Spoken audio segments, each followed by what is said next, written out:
Welcome to Wednesday, January 19th, 2022, this Day Weather Podcast brought to you by Chug Water Chili, the gourmet spice of Western life. Check out Chug Water Chili dip and dressing mix. You know, you really want to think about this for the upcoming football playoffs and Super Bowl. It's a mix of Southwestern blend of spices, perfect for dipping crackers, vegetables, chips, and more, or use it as a dry seasoning to season pork, chicken, or vegetables. It's a perfect spice for those roast and crock pot meals as well. Get yours today with discount code ChugWaterDon for 20% off at chugwaterchili.com. Chugwater Chili, the spice of Western life. Well, we've got a little bit of an Arctic kiss going on right now, mainly for folks along and east of the Continental Divide. An Arctic air mass has moved in like waves on a beach. This is going to cause upslope conditions along and east of the Divide today. Many areas this morning have fog, freezing drizzle, a little light snow, and that's just kind of how it's going to go today through early tonight. No one's going to get any significant snow, but it could be really icy out there. Watch your sidewalks, your driveways, your exit ramps, your bridges. Going to be a little icy. Now, the Arctic air does retreat a little bit on Thursday, so temperatures will rebound, but we've got another front Thursday night and Friday. This next front is more of a Pacific origin than an Arctic one, so the air behind it won't be as cold, but it may bring a little more snow than this first front. It's going to be a cool, quiet weekend from basically Saturday through Monday. Temperatures will rebound to near seasonal averages or a little bit above. Not much going on. And then as we head on into the time frame of early next week, we have another Arctic push, another Arctic kiss coming Monday night and Tuesday. And that one may have a bit more impact on this region. We'll show you that here in a minute. Also want to show you something about La Niña that is interesting and an indication of what's coming later on. Today's forecast chart shows the dip in the jet stream coming on in. This is allowing the Arctic air to spill into the western United States with that northwest flow. So along and east of the divide here, that Arctic air is kind of getting pushed in. As we go through tonight and through the day today, the Arctic air will hold along the divide, keeping us very cold and soupy. And this is what the snowfall looks like for today. Again, not terribly impressive, but enough to make things a little bit slick out there, so keep that in mind if traveling. Now here comes the next wave. It's right here. It's a trough coming on into eastern Idaho by Friday morning, and it's basically going to just slide its way slowly south and east into the region. It is going to bring a pocket of some moisture from the Pacific right here and come on in. So the Arctic intrusion with this, not nearly as impressive, but it's a little more moist. And notice there's going to be a little bit of snow along and west of the divide this time. So Jackson, eastern Idaho, Salt Lake, back into northern Arizona, northwest New Mexico, and Colorado's western slope, you're going to get a little bit of snow shower activity. This is far from being a significant system, but there is going to be a little more snow with this one than the last system that's currently moving through right now. Then high pressure builds in for the weekend. But by next Monday night and Tuesday, we have another trough getting pushed in right here. Another low moving into northeast Utah and Colorado. There is going to be a little bit of an Arctic push right here coming in at the same time the low comes on by. So what that'll do is we'll see another Arctic air mass spill in along and east of the divide, going all the way down into eastern New Mexico and west Texas. And there's going to be some Pacific moisture with this system. Look at the cold. These are temperatures relative to normal by Tuesday afternoon. So a pretty good push of Arctic air. You know, boy, I tell you, the upper plains into the Corn Belt, into the northern Great Lakes, really, really cold and will stay cold. And you can see it's kind of another Arctic kiss coming on in, and we'll see this cold continue to push all the way to the Gulf Coast by the middle of next week.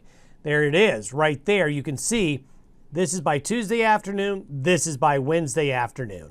So you're talking about some pretty darn cold temperatures relative to normals across a good part of the nation by the early to middle parts of next week with that next push. This is the 7-day temperature average, basically through next Thursday. If you add up the next week, anywhere there's blue, green, or purple, temperatures on average for the next 7 days will be colder than normal. And you can see, as we talked about earlier this week, when it's warmer than average up there, you're going to be colder than average down here. And that's the process that's going to be. So you can see a lot of the country overall is going to be pretty darn chilly over the next week. Now, this is what the second wave looks like coming in Monday night, Tuesday, and Wednesday of next week, and into Thursday of next week, what is of interest is right here. This is an area that is extremely dry. Boy, could they really use moisture here. And it does look like there will be some snow with this next system early to mid next week over eastern Colorado, southwest Nebraska, western Kansas, and down into the panhandles and northeastern areas of New Mexico and parts of southeast Colorado. Now, this is far from being a big storm, but in January, you don't usually get really wet weather systems on the high plains. Let's hope this transpires, because the winter wheat areas in this location here could really use a drink. And it's also going to be another system, as you can see, really favoring along and east of the Continental Divide. So we actually have three systems, one today, another one Thursday night, Friday, another one Monday night, Tuesday, and Wednesday of next week. And this is what the snowfall could be like with that third wave coming on in. So getting a bit more wintry out there. And if you were to look at the next 10 days, there's a lot of snow falling over a good part of the U.S. And here could be potentially another mid-Atlantic snowstorm developing in this pattern.